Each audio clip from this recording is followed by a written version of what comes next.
Major funding for NJN News is provided by the Geraldine R. Dodge Foundation, First Fidelity Bank, PSE&G, and New Jersey Bell, a Bell Atlantic company.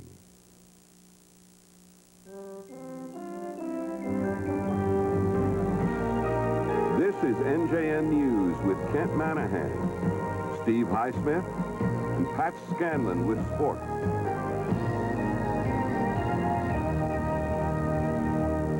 Good evening. Shocking stories of sexual abuse are at issue in a major federal court action. A class action lawsuit has been filed today in Camden against several priests and high-ranking officials of the Roman Catholic Church. The plaintiffs say they or members of their family were sexually abused many years ago by Catholic clerics in New Jersey and Rhode Island. And they also charge that bishops covered up the alleged crimes. The lawsuit, which employs racketeering statutes used in the past against organized crime figures, is believed to be the first of its kind. And as Rich Young reports, the suit is even more notable because one of the accusers is a priest. I'm saddened most of all by the great number of shattered lives that are a result of the Church's refusal to acknowledge or deal with this great evil. The evil Father Gary Hayes speaks of is sexual abuse. Hayes and Terrence Smith are two of 6 plaintiffs claiming fathers Joseph McGarvey of Audubon and William O'Connell of Providence, Rhode Island, sexually molested them and their family members at 2 rectories, St. Mary Magdalene's in Millville and at another in Rhode Island. The pair claims they were teenagers when Father McGarvey befriended them, buying them gifts, acting as a confidant, until one day when they were headed to New England for what they thought was a vacation. The trip was to begin, trips were to begin as a vacation, summer vacation, to New England with no particular destination, but as it turned out there was a very, very particular destination, and it was the rectory and the home of Father Bill O'Connell. Father Hayes claims he brought his charges here to the Camden Diocese several times since 1978, but each time he says they were met with deaf ears. Most recently, back in December, he brought his charges to Bishop James McHugh. While an investigation was started, it was stopped once Father McGarvey denied sexual abuse ever took place. The suit accuses Bishop McHugh of a cover-up and with destroying evidence. Officials at the diocese would not comment on camera today, but they did say Father McGarvey has taken leave. The diocese said Hayes was offered counseling, but it was stopped when he took the civil action. Meanwhile, Father Hayes is now on leave from his parish in Kentucky. His mother, Althea, who apparently had no idea the alleged molestation took place, cried at the news conference. Hayes said he's disillusioned at the Church's attitude and wonders how abuse still takes place. My main hope is that, one, I can find some peace and healing for myself in this. 2, that perhaps other victims will be enabled to come forward with their abuse. The plaintiffs, brought together by SNAP, or the Survivors Network of those abused by priests, say 100,000 people have been molested by priests, and it's time the Church acknowledged the problems. The goal of SNAP is fundamentally to help us heal. The Camden Diocese says they're not sure if or when the investigation surrounding Father McGarvey will be resurrected. In the meantime, the defendants said they're seeking unspecified monetary damages. They're also seeking counseling, and for the Church to acknowledge that sexual abuse did take place. Rich Young, NJN News, Camden. Coming up in the next half hour, we'll speak with the president of SNAP. That's the Chicago-based National Support Group for Victims of Clergy Sex Abuse, a group that says it sees hope in the lawsuit filed today. Governor Florio today issued an executive order putting an end to the use of blind trusts like the one that got former Chief of Staff Joe Salima into hot water. Florio's Republican challenger, Christy Whitman, questioned the timing of the move and said it won't stop her from raising ethical questions about the Florio administration. Michael Aaron reports. While Christy Whitman was in Trenton today, meeting with Republican legislators at the State House and dropping in on a meeting of State Worker Union shop stewards, Governor Florio was pulling a surprise move. The governor ordered that from now on, high-level state employees cannot use blind trusts to seal off their assets. Instead, they must disclose everything they own.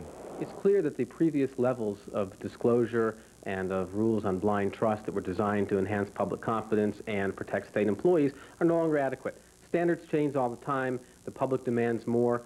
This is a response to that. This is a way of saying that we think earning the public trust is more important than the ability of a state employee to have a blind trust. The order applies to the top 2,000 policymakers in state government and says they must dissolve their blind trusts in 120 days. must disclose all their assets, not just sources of income, but amounts as well.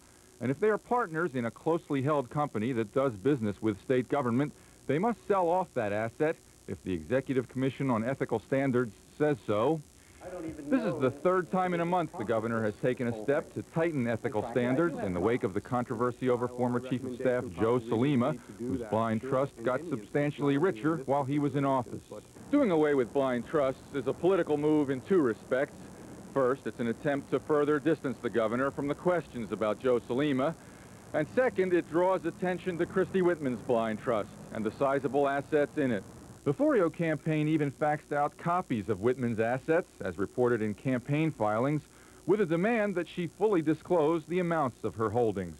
Well, I think it's fascinating that he says that blind trusts aren't working. If he would go back to what the laws were and the regulations covering blind trusts were back in 1974 that were changed specifically for his administration, things worked just fine. Whitman questioned how well this new order will work and said it applies to only 5 people in the administration who have blind trusts. She called it a case of closing the barn door after the horse is out. When someone is dragged kicking and screaming to the right position, you can say you're glad that they're there, but you can question how much their commitment is to this. Certainly the events of the past few weeks have made us all more sensitive to this situation. Those rules as they existed were not sufficient to protect a state employee for being criticized, even though no rules were violated. They were not enough to give the public total confidence that everything is always done on its merits. As for full disclosure, Whitman said she'll make her 1992 tax return public when it's finished later this year. Michael Aaron, NJN News, Trenton. New Jersey's Supreme Court Chief Justice Robert Willentz has sent letters to each member of the state Senate calling for an end to the use of senatorial courtesy in the reappointment of judges, pointing out that his letter only addressed senatorial courtesy with regard to the potentially adverse effect on judicial independence. The Chief Justice stated that he was not writing about the use of such power in any other respect. For weeks, there have been reports that Morris County Senator John Dorsey plans to use senatorial courtesy to block the tenured appointment of Superior Court Judge Marianne Espinoza Murphy. Governor Florio has called for doing away with the practice.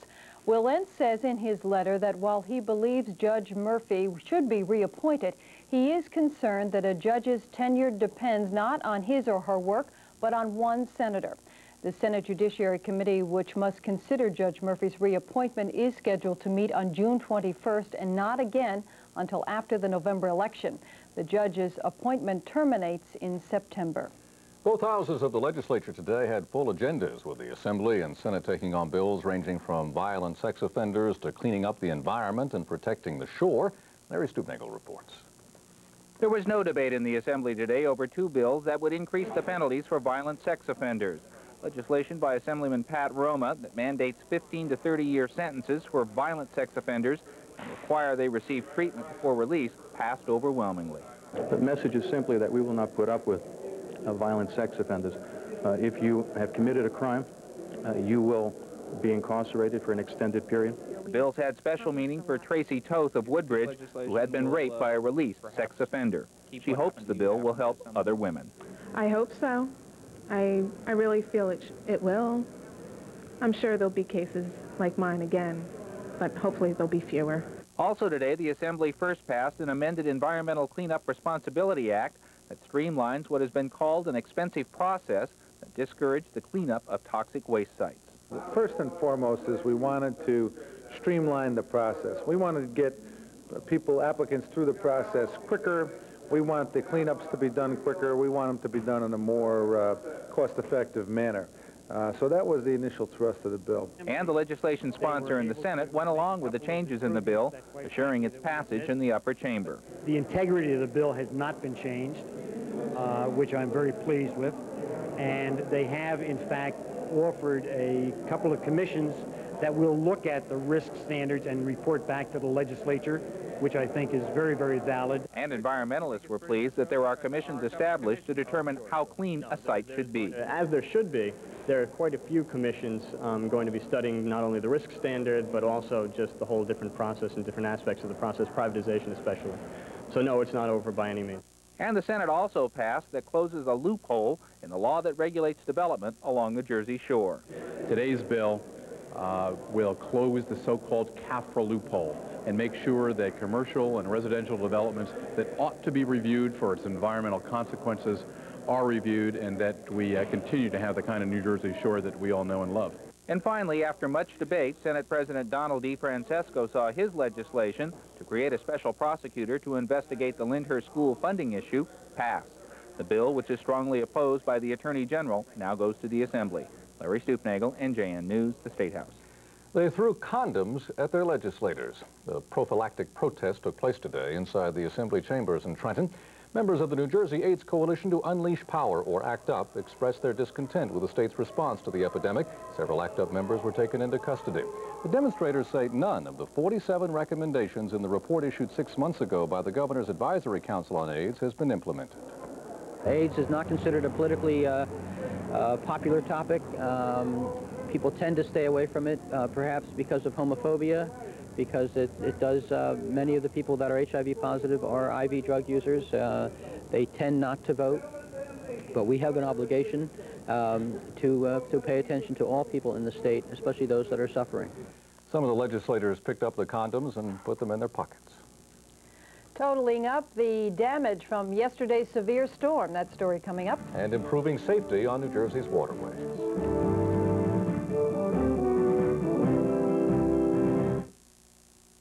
This is politics, Joe, the game of being alive. Join us in the wings as the most talked about play in years gets ready for New York. The wine-dark kiss of the angel of death.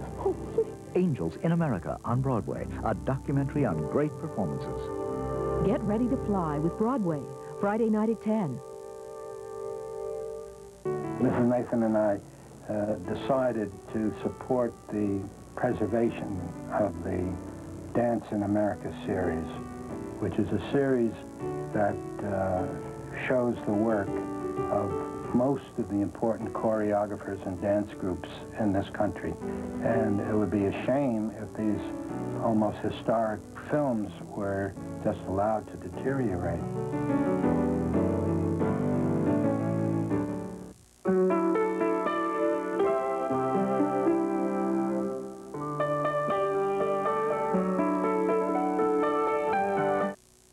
About 30,000 customers in Middlesex and Somerset counties are still without power tonight after the severe thunderstorms that swept through their areas yesterday.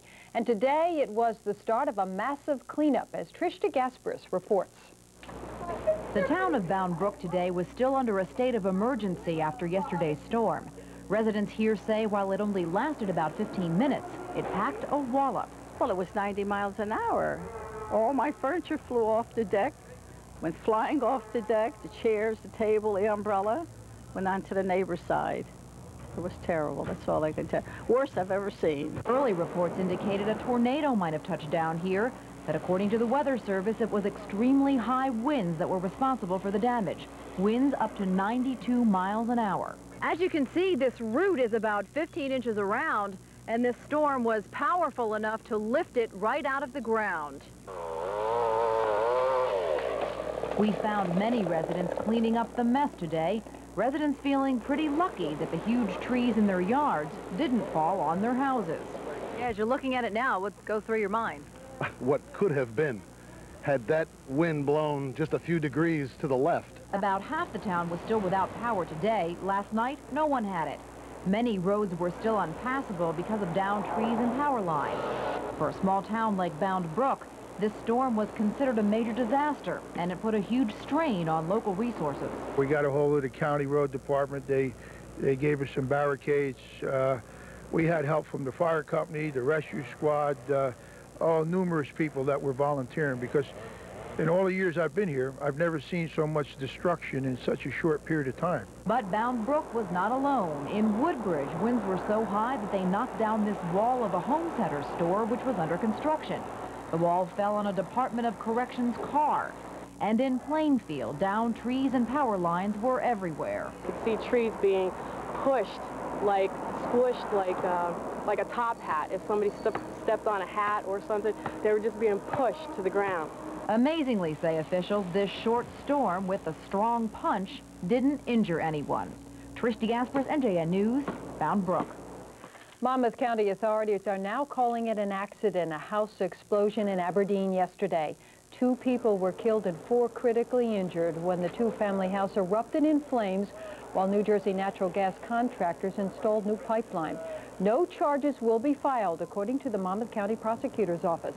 Officials say the explosion occurred when workers ruptured an old gas line from a house that once sat on the same lot. Investigators found signs that gas seeped into the duplex and was accidentally ignited. 19-year-old Shelley Milliger died in the fire caused by the explosion. 36-year-old Curtis Ficklin died today in the hospital. New Jersey Natural Gas Company says it's continuing its own investigation to find out why the old gas line was not on diagrams used by the workers.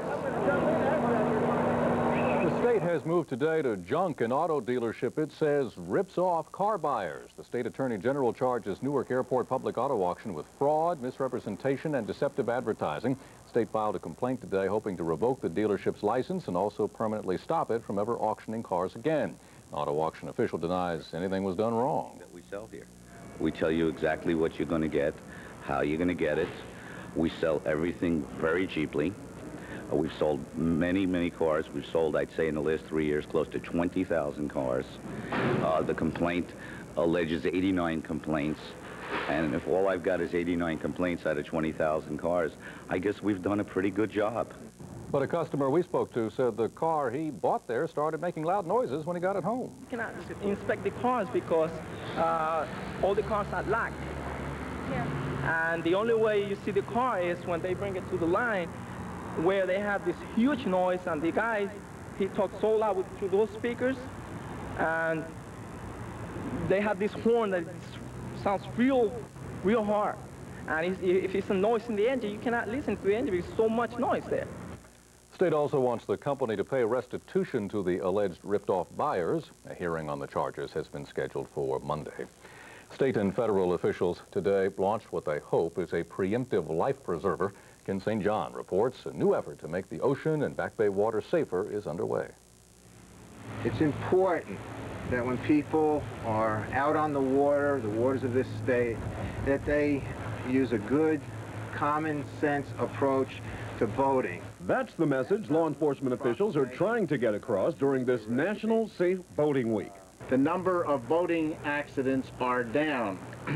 And the number of deaths and injuries associated with boating accidents have also declined. Still, 6 people died in boating accidents last year in New Jersey.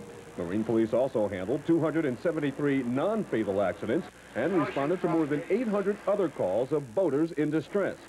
Alcohol played a role in an increasing number of boating mishaps last year. That's why state police signed an agreement today with the U.S. Coast Guard to make it easier to crack down on drunken boaters. It also provides for a more coordinated joint effort to investigate and to prosecute those who are boating while under the influence of alcohol. You can have alcohol. The container can be open or closed. However, it's always a good idea to have a designated operator, just like on a car, with regard to the operation of a boat. As more and more boaters take to the state's waterways, another one of the initiatives is to have boating regulations mirror motor vehicle regulations. In terms of the lists of violations and the fines that go with them, so that they can be handled much more facilely, and that we make sure that the punishment is commensurate with the harm that has taken place. Officials are also pressing the legislature to make boating safety courses mandatory and to come up with some extra cash to hire more Marine Police to patrol the state's waterways. Ken St. John, NJN News, Camden. Coming up, Dave Barber's forecast. And in sports, Pat talks with Long John Daly on a unique approach to the U.S. Open. How would you like to be a shortstop trying to catch down? On the final episode of Clive James' Fame in the 20th Century, celebrities of the past 25 years, Nixon, Reagan, MTV, Madonna, and Michael. See the greatest cast ever assembled on the final episode of Clive James' Fame in the 20th Century. Figures who shape our world, tonight at 9. We know what things look and sound like to us, but have you ever wondered what animals see and hear? This is what we see, but a bee sees this. And here's a bat's ear view of what's going on. We're going to take a look and a listen at the way the creatures of nature look and listen. So here's looking at you, kid, when Super Sense begins on nature with sight and sound. Enjoy 2 hours of sight, sounds, and smells Sunday starting at 7.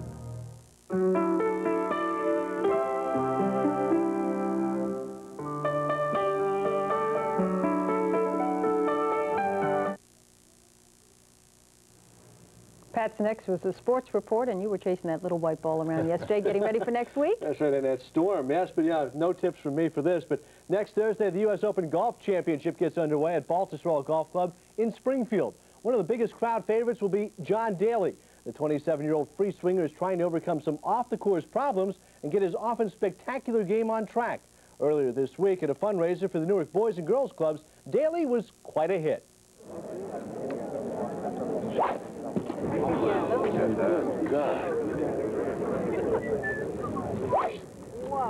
Oh my God!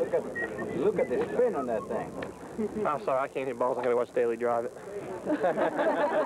John Daly is the type of big hitter American sports fans fall in love with. He's the heavyweight boxer, winning the fight on a knockout punch. The home run hitter who wins the game on one swing of the bat. John Daly hits this little white golf ball farther than anyone else on the PGA Tour. And he's coming to Baltusrol in an attempt to win his second major at the U.S. Open. Looking forward to coming back to Baltusrol next week? Don't really know too much about it. I'll just see what happens when I get there, I guess. That mindset worked for Daly in 1991 when he showed up at Crooked Stick as the last alternate and went on to win the 1991 PGA Championship. The U.S. Open might be the national championship, but Daly will just show up, grip it, and rip it. Doesn't really enter mine until I get there, really. It's just, my opinion, it's another golf tournament. It's kind of like the British Open. You got to have a lot of luck to win. And it's not quite like the Masters and PGA. You got to hit a lot of shots, bumping runs and stuff, which is not in my game. So I just like to go and play and just try and enjoy it. Kind of like you did at Crooked Stick, where you just showed up and won your first major. Yeah, well, Crooked Stick was a golf course that was made for my game, just like Augusta is. And but the U.S. Open and British Opens just aren't quite made for my game. Daly leads the PGA, averaging 311 yards a drive. Baltusrol's par 5, 630-yard 17th hole might be his ultimate challenge. I don't know. They said that it's uphill on the second shot, so 630 is going to be a long ways to reach. I probably won't be able to reach it.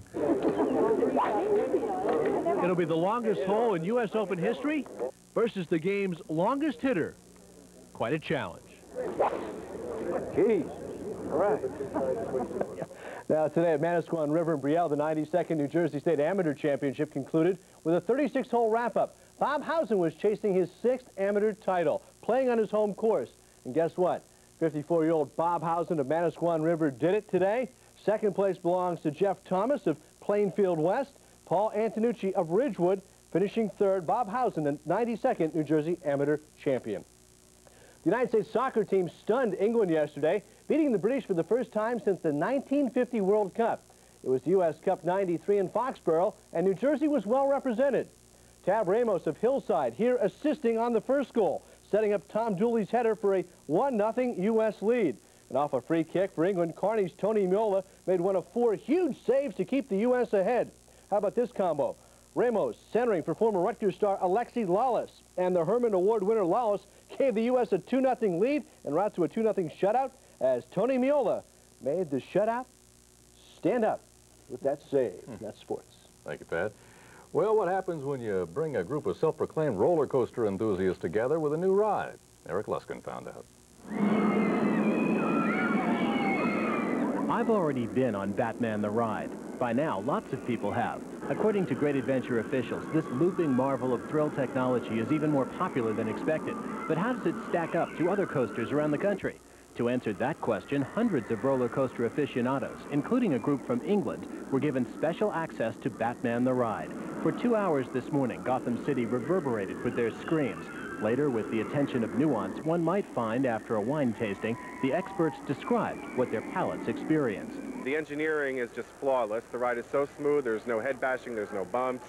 And the fact that your legs are hanging out of the car really adds something to it.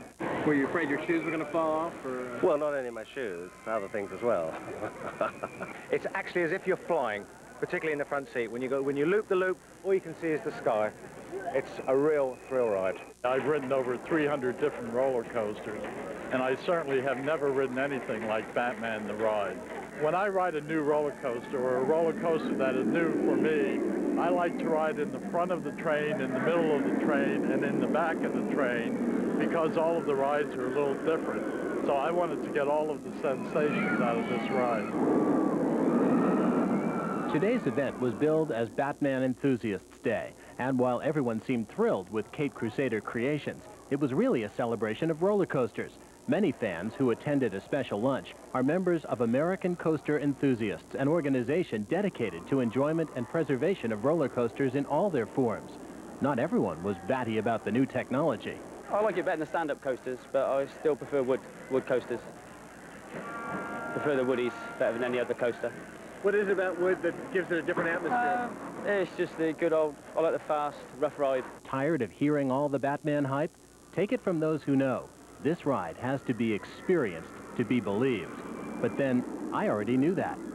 Eric Luskin, NJN News, Jackson. West Orange police say a man hijacked a New Jersey Transit bus at gunpoint this morning. Nobody was injured in the rush hour incident, and police are still searching for the bus jacker. According to investigators, the gunman directed the driver to turn on the out-of-service sign on the bus and drive his regular route into Newark, but without making the usual stops. When the bus arrived downtown, the suspect told the driver to stop, gave him $2, and got off the bus. Police say the gunman was very polite. They're stumped about why anyone would want to hijack a bus, except for the fact that the gunman may have been late for work. Probably out to lunch, too.